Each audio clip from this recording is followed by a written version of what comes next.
10, 9, 8, 7, 6, 5, 4, 3, 2, 1, 0. Look, up in the sky, it's a bird. It's a plane! There's no need to fear. I'm black, y'all, and I'm black, y'all, and I'm blacker than black, and I'm black, y'all, and I'm black, y'all, and I'm black, y'all, and I'm blacker than black, cause I'm black. Hey everybody! Welcome back to Super Black, an all-black panel podcasting experience where we talk about all things superhero, past, present, and future. From Marvel and DC to anime, there is no stone we will leave unturned as we take a deep dive into the genre of superpowered individuals and the worlds they inhabit. I am your friendly neighborhood host, Zuri Washington. I use she, her pronouns, and you can follow me on IG at Zuri with a fringe on top. That's Zuri with a Z, not Suri with an S. I'll leave it to the rest of today's super panel to introduce themselves. Take it away. Hello, my name is Sheridan. My pronouns are she, her, and you can follow me on Instagram at Island Zephyr Cooks for food pics and food pics. All right. Hi, my name is Rose Andre. I'm an actor in New York, despite what the critics say, and I'm an OG fanboy from the Bronze Age, the Silver Fox from the Bronze Age. Anyway, thank you for having me here. And I want to talk about comics and superheroes and superness. Thank you. And don't forget to follow the podcast at Super Black Podcast on IG, or you can follow us on Twitter at Super Podcast. Now that we are mostly assembled, let's get started. So today we're going to talk Hollywood, talking about Hollywood and representation in comic book and superhero movies and whether they've been doing a good job or whether they can do better, if there are stereotypes that have been prevalent that we wish would not, that we wish would dissipate. And yeah, just like the kind of the rundown of the industry, as it were. All of us are or have been actors at some point in our lives. So, you know, quite a bit about how the industry functions. Most of us have done theater though, so this is a little different than our ballpark of what we usually do, but we still understand how it's been going. It's a big conversation in the artistically motivated, let's say, the artistically motivated Black community as and communities of color and marginalized identities overall. So what do y'all think about it? I have my thoughts, of course, but I always like to let other people start. No, I think Hollywood has come a long way. Are they where they should be? No, but they've come a long way from like the, you know, just the horrible racism from the beginning of Hollywood to the 1990s, I would say, to early 2000s included. Let's just do that whole bracket. That whole chunk of century. I mean, basically. It's facts. Like it is. There weren't enough people of color as filmmakers to properly tell, our own stories. So it makes sense that it was just like white people are like, this is how I perceive this. You know, this is how I perceive Asian people. This is how I perceive Black people. So exactly. I mean, Song of the South, like Disney, when Disney likes to pretend like that never happened. Meanwhile, I would prefer, honestly, if Disney put Song of the South on Disney Plus and put a disclaimer, because I think it deserves to be understood in the context of which it came out of. And because Song of the South did a lot of, I can't say good in that sense, but like it did a lot for the industry at the time. Like it was a really big deal. It was like I don't think people understand how big of a deal Song of the South was. And also there are a lot of kids walk around singing zippity doo dah zippity day that have no idea where it comes from. Exactly. Exactly. That's very true. That's Myself very true. included. When I was younger, I had no idea where that song came from. I didn't. And I don't know. I honestly don't know if I've ever seen all of Song of the South. My dad downloaded it recently, and he was watching it maybe a few months ago. But I don't know if I've ever actually like fully watched it. But I at least know what it is. Yeah. And of course, cartoons. Back in the 1920s and 30s, there were Warner Brothers, Disney, all the big heavy hitters had their cartoons that were like pretty objectionably racist or problematic in some way, shape, or form. Yeah. Bugs Bunny talking about the Japs, like, and saying crazy things about that, which no one would ever imagine their Bugs Bunny to be. No. Meanwhile, they've also erased some of the good parts of, or even though stereotypical though they might be, they've erased some of the good parts as well. Like Speedy Gonzalez has been basically erased. Yep. And I can't say that all Mexican people love Speedy Gonzalez, but most people I know. Yeah, the folks I know are like, that was my dude. That was their dude. I just read that. Yeah, Speedy Gonzalez was probably like himself. Maybe the other mice were more stereotypes, but Speedy Gonzalez himself was the opposite of the stereotype of Mexican people. And so he was a hero to a lot of people. Like this representation of this dude that went around like saving people and doing yada yada yada yada. It was so monumental for the even though he was a mouse, it was still monumental for the representation of a specific kind of people, and not just like Spanish people in general or Hispanic people in general, Mexicans. Very specifically. Oh, hey. Also, Quentin's in the room. Hey, how we doing? Good. My building was doing construction, so Wi-Fi's a little weird. Heard. Yeah. But you're here, so we're talking, kind of talking from the beginnings of Hollywood to where we're getting now with representation. And if you don't know where you come from, I guess is my general point of view. If you don't know where you're coming from, how are you supposed to know where you're going? And I remember the Space Jam 2 writer is on record as having said that he didn't like the first Space Jam for whatever reason. And the second Space Jam was trash. So, and I say that with my full chest. I didn't even bother. I was like, I don't need this. Nobody needed this. I knew I didn't need it, but I was like, I have to watch just to be sure. And I was sure within the first 5 minutes, but like I finished the movie. So, but I think,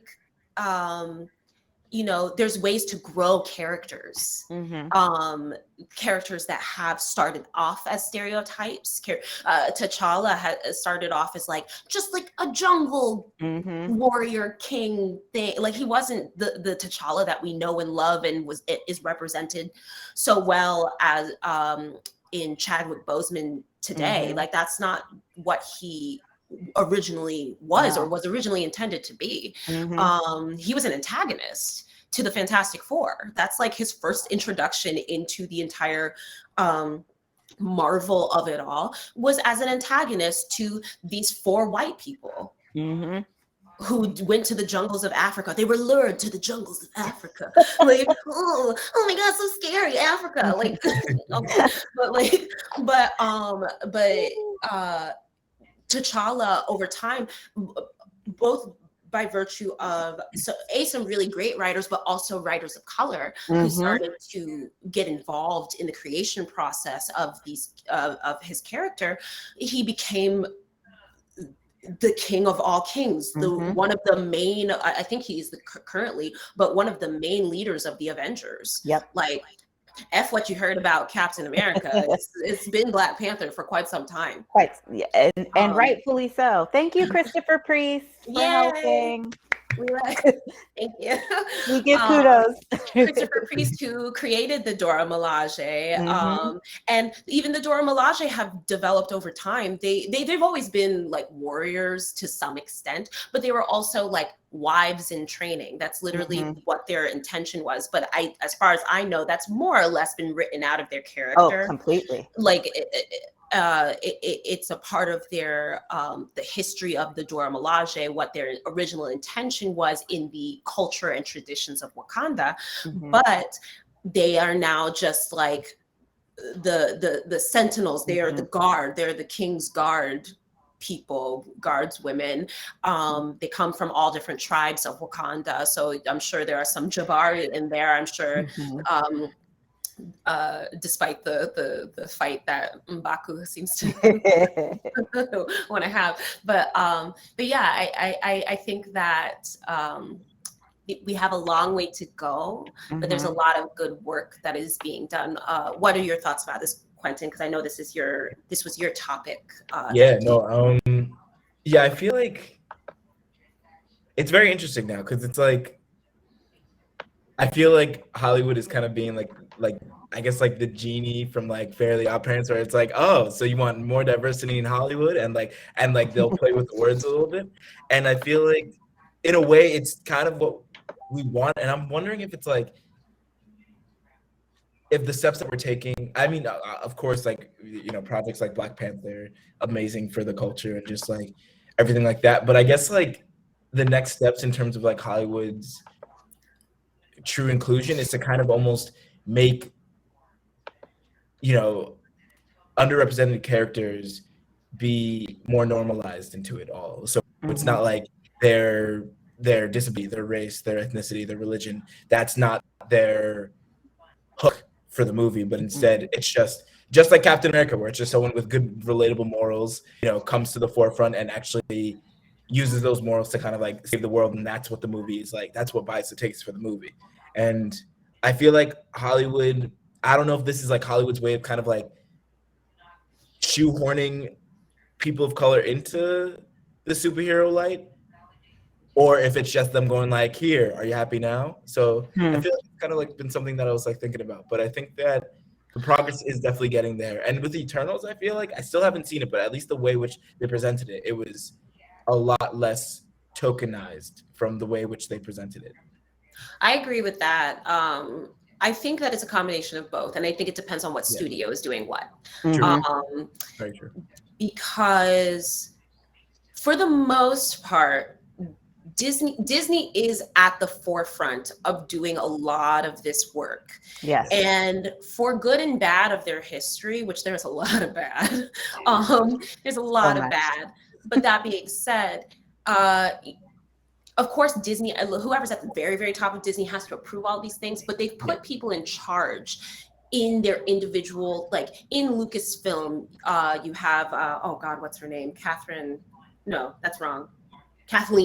Kennedy. You have Kathleen Kennedy at Lucasfilm, who I think everyone has made some missteps, but she also just was like, you know what, Dave Filoni and Jon Favreau, you guys know what you're doing. Do that thing. So there's people at Kevin Feige for Marvel, of course, has pretty much not recently, but over the last like 6-7 years has had carte blanche to do what he wants to do. Isaac Perlmutter before kind of tied his hands before that point. I will always go on record saying Isaac Perlmutter is the worst, and we would have had a Black Widow movie and a Black Panther movie before we got them, if it were not for him. Because the idea is that, no one wants to see a female superhero, no one wants to see a Black superhero, no one really cares, or like they don't care enough. It's not going to make us money, because that's what it's about at the end of the day. It is. Even though Black folks are just actually one of the highest like contributors to like Hollywood. Right. We know that. We know that. Tyler Perry knows that. Yes, he does. and no matter what problems you may have with Tyler Perry, he knows that. The wigs are terrible, but he's all making the wigs. Oh, for sure. We could do a whole episode all on the wigs, Tyler Perry except for wigs. his own. Honestly. His wigs are usually okay, but like, but just one episode about Tyler Perry. Yeah. But I think that the financial what's the word I'm looking for? Yes, the financial contribution and goal, overarching goal, is what draws people to doing the right thing. It's always been the case. Yep. It's always been the case. This is not new. Mhm. I just watched The Social Dilemma, kind of. I fell asleep in the middle because I was tired. It was 2:00 in the morning, honestly. Oh, But yeah. but I woke up like maybe 2/3 of the way through. There was half an hour left, and I basically didn't miss anything because I knew what the premise was. Mhm. Financial literacy and how people see money in how it fixes or not fixes, but how it is instrumental in how our society functions. Mhm. That's how people see progress. Progress only happens if there's a financial incentive. That's the word I've been looking for. Incentive. Mhm. It incentivizes people to do the right thing. So, you know what? If Black Panther had to go to the movies and make $1 billion for y'all to be like, oh, let's do like 6 more of these things. Mhm. Right, yeah, honestly. Great. We'll take it. And I think that to your point about Eternals, Quentin, yes, I what I loved about Eternals, and I fight my brother about this all the time because he hated Eternals, just in general, but like, or he didn't like it. And what I liked about Eternals was the representation without it having to. These were people that their race had nothing to do. They were androids. They were just created, and so certain people fit into certain pockets at certain points in history better than others. And because Gilgamesh, I know who Gilgamesh is from 5th grade studies about Mesopotamia. So the Epic of Gilgamesh, baby. The Epic of Gilgamesh. And then you have Athena, who you're like, oh, she was like not a real person, but in the context of the Eternals, at least, she was a being that everyone was like, oh, she's wise and she's a warrior. She's helped our people. And so great, Greek. You've got some Greek mythology there. You have Druid and Irish and and then of course you have I think there are 4 people of color, if I include Selma Hayek, in the Eternals. And then the gay representation, LGBTQ representation was there too. Great. They made, and that was a conscious choice to have that kiss in the movie, to have the relationship and the kiss in the movie, because they knew that they would not be able to put that literally anywhere else but the United States and like the Western world. So I appreciate Chloe Zhao and Disney higher ups for being able to take the L in some ways financially in order to progress us forward societally. It's a slow moving thing, and I know there are plenty of parents that are like clutching their pearls about it and like very upset about. Oh, a million moms is pissed. You know? Oh, they're like, our kids are being indoctrinated into this liberal hellscape. But I don't know what kind of Disney you've been watching since the beginning, honestly. Like Bambi's mom got shot, Pinocchio got drunk, but even like back in the day too, like there would be like jokes where like 2 like dudes would kiss or something like that. Like I feel like Beauty and the Beast, I've seen like the dude like Lumiere. And I'm like, I mean, you know, of course it wasn't like, oh, this is gay representation right here, but like at the same time too, you didn't like really, because it was comedy. Comedy is okay. Yeah, and they were like, when it's for jokes, when it's for laughs, when it's for giggles, any kind of when it's for respect, you respect that relationship. That man is married and he has a child, and he wants to come back to that child. I still want to know the science of it. Is this like actually his child? I still like, I was like, I don't understand. How does this work? How does this work? Tell me, you're an android. Can you have children? Anyway, is this like a Dragon Ball Z? Is this a Dragon Ball Z thing?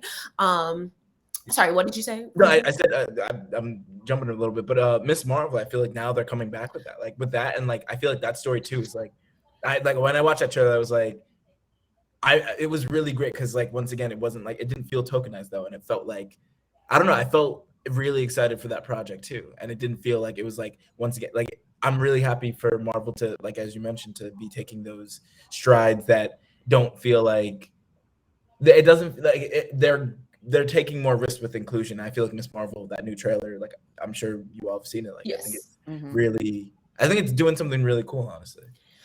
Yeah, I think I was excited the first time let me say her name right, because I'm always like Kamala. Great, I said it right. Kamala, not Kamala. Kamala is Kamala Harris, just and Kamala is Kamala Khan. Anyway, Kamala Khan. The first time I was introduced to her, at least in a I had heard about her before this, but the video game, the Avengers video game that came out in during the pandemic, I think. And I was like, oh, I love this. Like I love, she's so culturally specific. And see, that's the difference. When you start the character out as being culturally specific and her identity is steeped in everything that she does, but she's just a kid. She's just a kid, like living her life. Like if Peter Parker, if Aunt May went to church all the time, you know, the same general concept, just like she's Muslim. And so her faith and how she's covered up, all those things come from a fully realized place, and they started out fully realized. That means it can only get better over time, as opposed to T'Challa. They've had to retcon and be like boop, boop, boop, boop, boop, boop. And there's a lot of those characters they've had to retcon. Shang-Chi, the Mandarin, I mean, Iron Fist was bad, but like, my wish for Iron Fist was that they would have perhaps kind of in the same vein of what Shang-Chi has become, I guess. But before that point, my idea had been someone who was mixed race Asian, who came from privilege and wealth on one end of it and was trying to get away from their heritage on the other side of it. Ooh. That would have been way more interesting. For sure. So much more interesting. It just colors the story because white has been seen as neutral, as the neutral building block, the neutral canvas for which to put on these stories. It's become bland. Yeah. There are some instances where it's not, you know, Mark Spector, as originally written, Moon Knight, is Jewish. Magneto, of course, also comes to mind, because that provides a wealth of history, as opposed to being like, I'm all American. Like, boring. Bland. Like, what does that mean? Sheet of paper, no salt, nothing. Right, because call a patent chicken, nothing. Right, because Captain America wouldn't be Captain America without being Steve Rogers and being some white boy from Brooklyn. But if he was a black boy from Brooklyn, like, you know, to some extent, a lot of, you know, people cling to their superheroes. Spider-Man is New York's superhero, but like Brooklynites love Captain America. He makes it very clear that he's a Brooklyn boy, because Spider-Man is from Queens. So goodbye. That's too far away for me. I don't like New York battles here. Battle.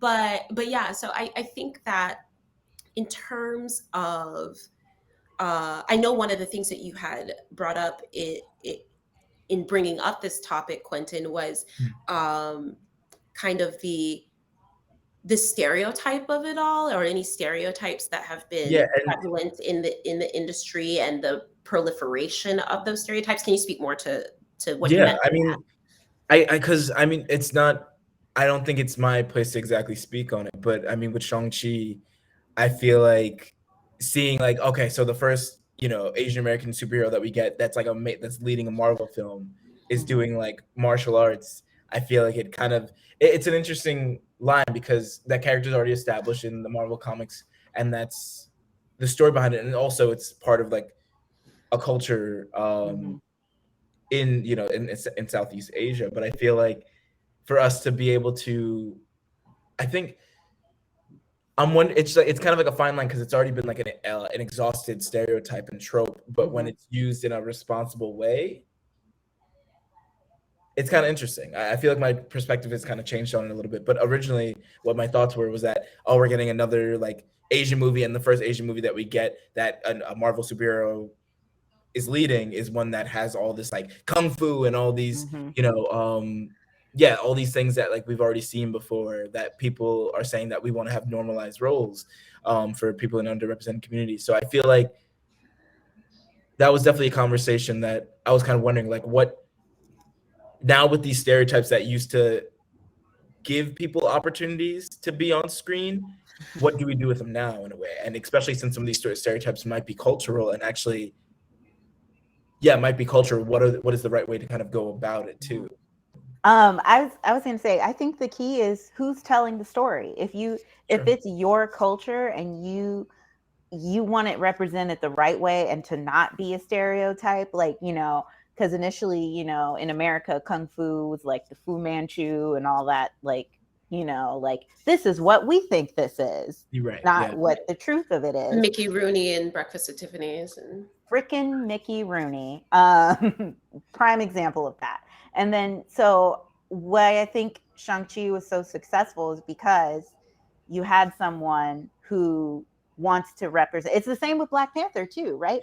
If they had gotten some random white person to direct Black Panther, it would not have been the movie Zack that we wanted Snyder. it to be. Don't say don't. There's The no parallel worst universe that possible exists. person. I don't want to even think about that.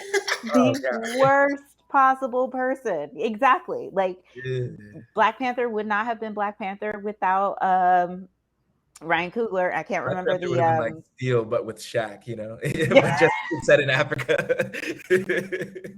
No! Man. But it makes a difference because you have the opportunity to represent your culture the right way. You're going to put your all into it. And that's what makes it work so well. The contrast is the new Mulan movie that came out.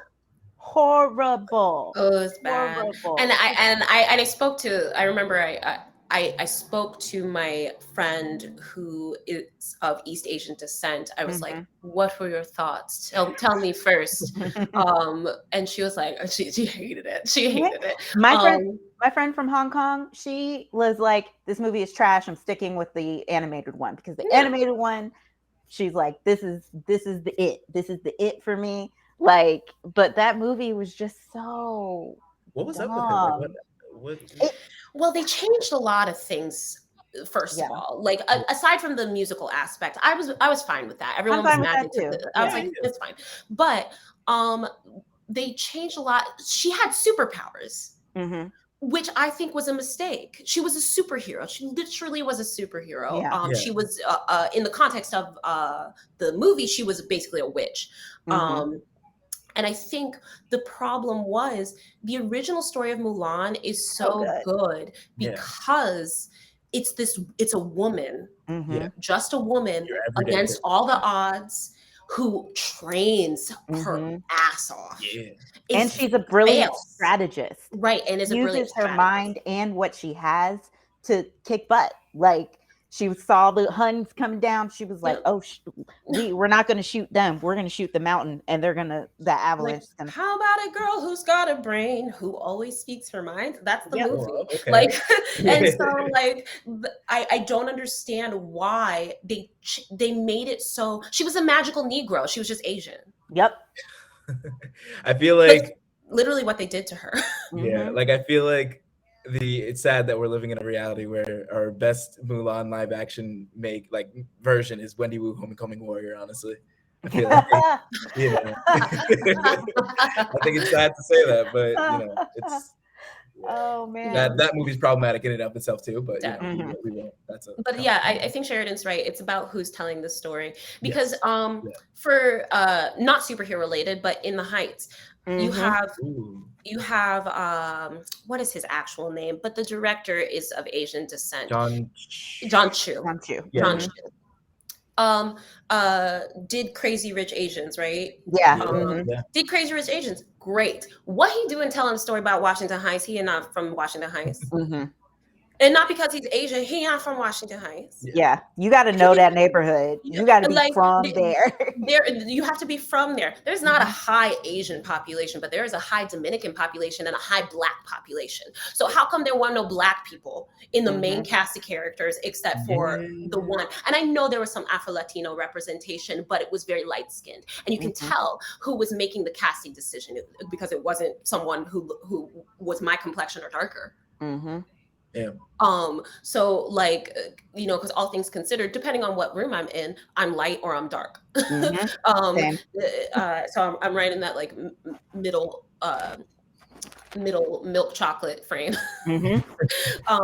But I think that for Ryan Coogler, he changed the story of Black Panther so that it took place in Compton at some point. Like, you know, like the setting of Compton, it started in Compton. So I knew where we were coming from. Yeah. It's Compton 1990, whatever. And that's a very specific time. A very specific time. This is, I can't remember the exact period, but like, let's say it's post or right around the LA riots. Like that's such a specific time frame for the people of LA and for the Black people of LA, a really sad time, a really dark time where you don't know what's going to happen or where people are going to go. A lot of our best rappers have come from that time. That time period. So I knew exactly the trajectory they were going on. And when they built that, what's it called? I'll call it a community center because I can't actually remember what it was called. Yeah, community center. Yeah, when they built that that outreach center in the middle of Compton, that's extremely important. That's like Ironheart is going to probably be based out of that outreach center, and change the lives of so many kids other than the girl who is Ironheart. But like, it's just so. I love that Ryan Coogler brought himself into the piece. Yeah. I think that the artists who were a part of Shang-Chi brought themselves into the piece and had a lot to say. What's his name? I don't know his actual like Shimu Liu, his background, but he has a martial arts background. They got someone with prior martial arts experience instead of having to be like, okay, so can you go to the gym for like 6 months and we'll just like kind of figure it out and get you a stunt double. No, he did a lot of his stunts. And like that split air kick he does on the bus, I was like, from the trailer, I was like, well, because years ago it was very Jackie Chan in its style. Like you could tell that either a lot of good research was done, or these are people who have grown up with these pieces as being seminal in their understanding of not theatrical, sorry, film culture. And I'll give it like the respect too, where it felt like an appreciation of it rather than like kind of like, oh, let's like I think there was even like a small Jackie Chan like callback into there, but it was just like the slightest thing, but it was like, and I was like, that's really cool, and it was its own style too, and the wuxia, it's the wuxia. I don't know if I'm saying it right. Chinese folks, I don't know what part, if it's Cantonese or Mandarin, whatever. However it is, wuxia films are exactly. You could tell they were pulling from wuxia films because I love wuxia films. They're so like Crouching Tiger, Hidden Dragon is probably the most famous one in the country. But like Hero, what else? House of Flying Daggers.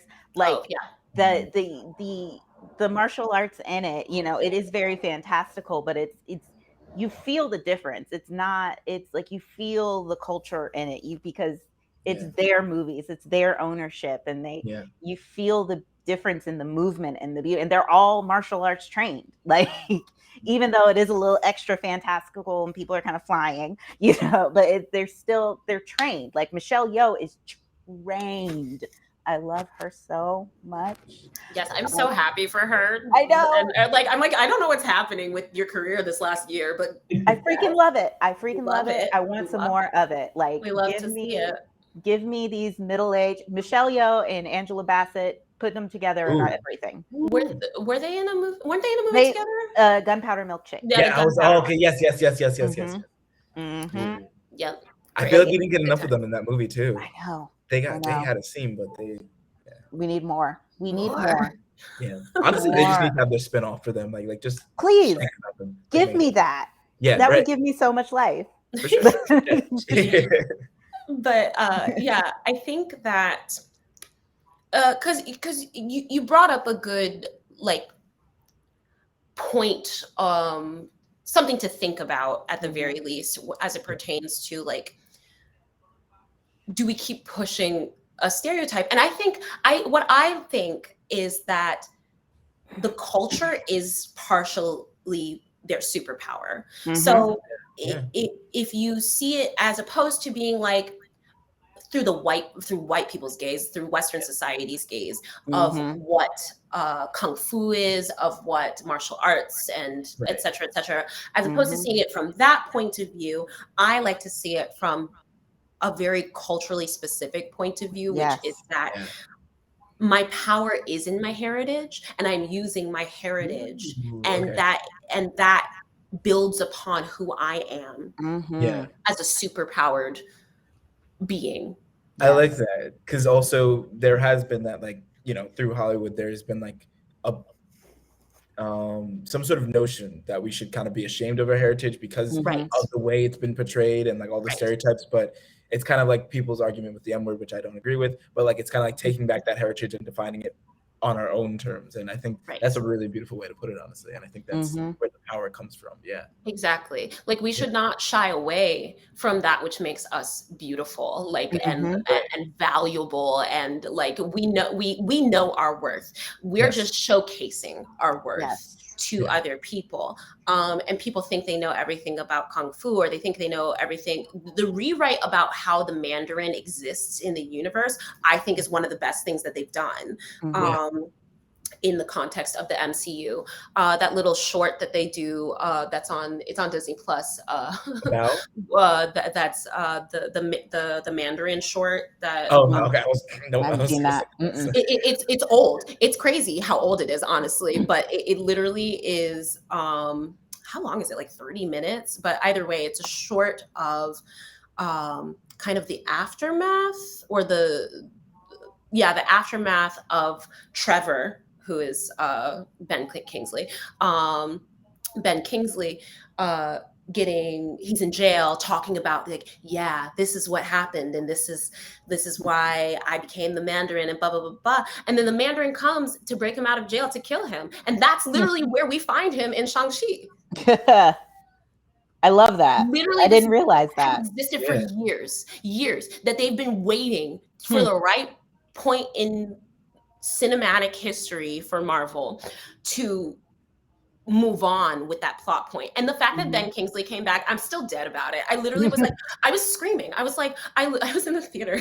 It was just me. There were only like 5 people in the theater because COVID. But I was slapping my boyfriend. I said, it's fucking Ben Kingsley. Ben Kingsley in this damn movie. Like it already made a great movie. I was like, well, I'm done. Good. I'm done. I don't get to watch the rest of the movie. I'm good. But I think that kind of moving on to a slightly different part of representation is we talked about the blacking of characters in an episode, but I think they've been attempting to right some of the wrongs of comic book history by doing this to characters, by showcasing representation in through the casting lens, by making Wally, I think it's Wally, by making Wally in the Flash black, by I was thinking of a different Wally. I'm sorry. No, are you thinking of the robot? I was like, what? Like, did they really? Like that? Fantastic. But they've been trying to do a lot in that regard, and sometimes it's successful, sometimes it's not. I think sometimes it's clear when they're doing it just to do it, and sometimes it's clear when it's fully embedded into the character. For my example of that is Zoe Kravitz's Selena Kyle in The Batman. They made it. She was like, I am the daughter of Carmine Falcone, and her mother's clearly Black, and she self-identifies as Black, as a Black woman.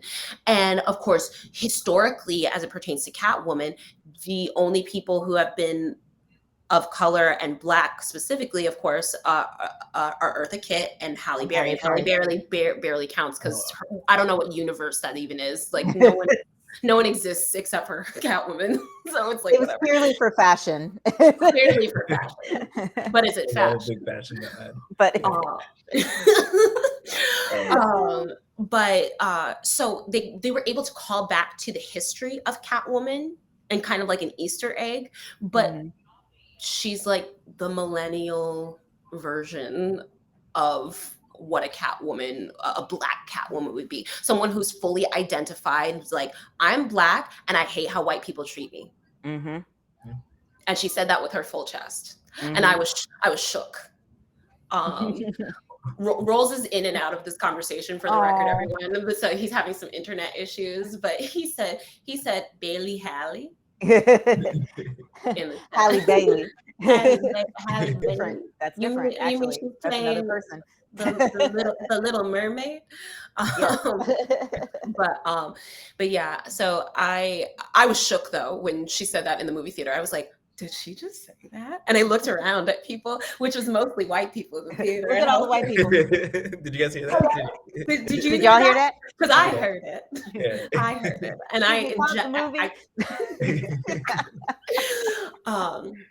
but I think I'm hopeful for the future. I think they can always do better. We should always hold their feet to the fire as it pertains to doing what they need to do. I'm so happy with, I think the Disney Plus series have been able to move quicker and do a lot of this heavy lifting. Because of course we have Falcon and Winter Soldier. We have because WandaVision started off pretty white, but it also started in like, the way that they did it, it started off in like a white period of Hollywood. Like you start with I Dream of Genies and I Love Lucy's and that kind of thing. And even though, of course, you have Desi Arnaz, I would never erase Desi Arnaz, but he was a light-skinned Latino man. So let's not play games. If he was like Cuban, like dark Cuban, like Afro-Cuban, I don't think this would not be the same thing. No.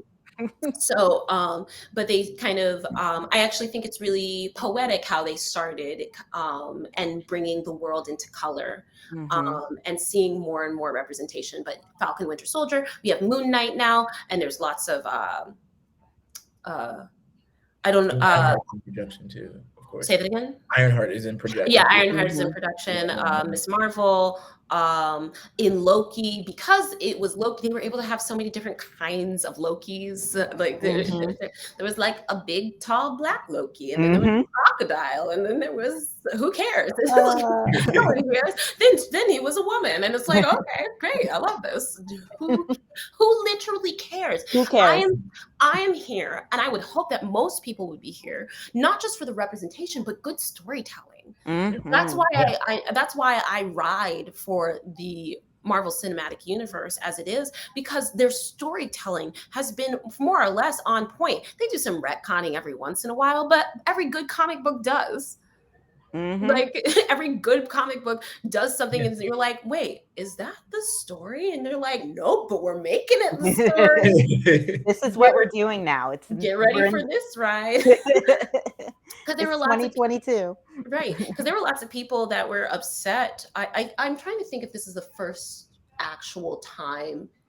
This is probably not accurate, but it's the first time I can remember in recent history where they have made a character, specifically Mark Spector in Moon Knight, they've made him visibly a person of color in the MCU. I think for the most part, they have stuck to the races of the characters as they have normally been written.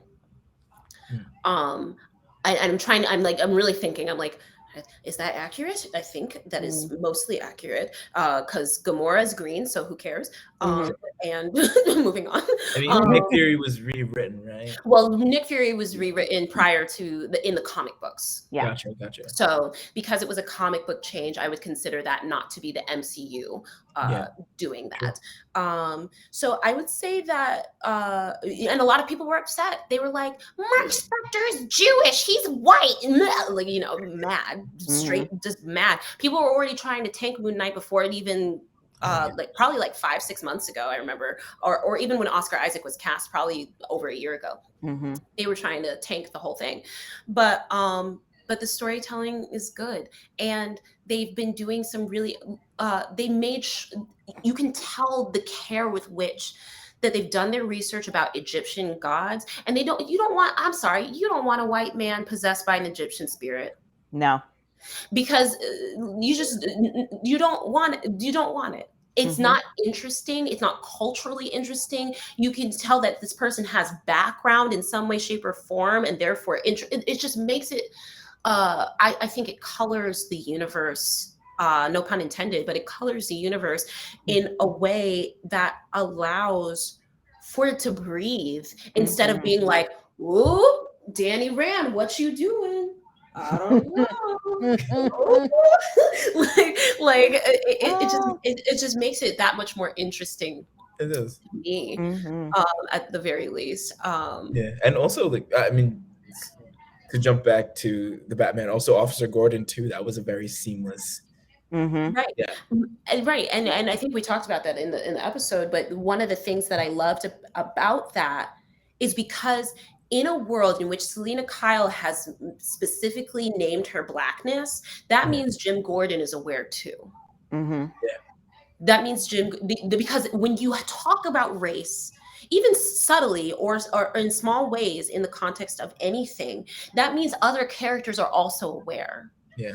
So if Jim Gordon, who is not at the beginning of this movie Commissioner Gordon, he is not the commissioner. I don't even think maybe he becomes the interim commissioner, but even so, he's not officially the commissioner during the course of that movie. But this is a black man who has clawed his way through the ranks of Gotham. And gotten to the point where he is pretty high and decently respected, but not a lot. And if he were anybody else, and I think to Zoe Kravitz's Selena Kyle's point, I think he would have been further along in his career and pulled into more shit sooner if he were white. For sure. Absolutely. Yeah. Or if he was white passing. And presenting, but he's not. So his experience is different. They're like, oh, you are not a part of us. Yep. You are not of us. So we can't bring you into this. Oh, like he's a good cop. Jim Gordon is a good cop. As a moral compass kind of thing, he is a good cop. But on top of that, he's also black. A good black cop has no business in a environment such as the GCPD. True. And so when he becomes the commissioner, he'll have to fight a lot. He's going to have to fight a lot of things. Oh yeah. That's why he can and so the relationship that he's already begun with Batman, with the I don't know what to say sometimes, with the Batman. The relationship he's already begun with the Batman is extremely important, because if he can't get things from his dudes, then he's like, listen, I got a guy. He comes through my window sometimes. He comes through my window sometimes and has stuff to say. But yeah, so yeah, I had a really great time chatting with you all today about Hollywood and representation. I'm hopeful for the future. Let's keep their feet to the fire, as it were. But yeah. Thanks for being here with us today. Let us know your thoughts, by the way. You can follow us on IG at Super Black Podcast or on Twitter at Super Podcast. And I'm going to let the others lead us out. Quentin. I'm Quentin. I have a petition out there to get an audition for Michael B. Jordan's Static Shock project, but also concept trailers should be coming in the upcoming months. So we're in the process of production of that. So check that out. My Instagram is Quentin, like how you spell Tarantino, and then Oat, O-A-T. So check it out. I'm Sheridan, pronouns she, her. You can follow me on Instagram at Island Zephyr Cooks for pics of food and stuff, mostly food, all food. And as I said, Rolls is having some internet issues, but you can find him on IG at Rollsie. That's ROLLSIE.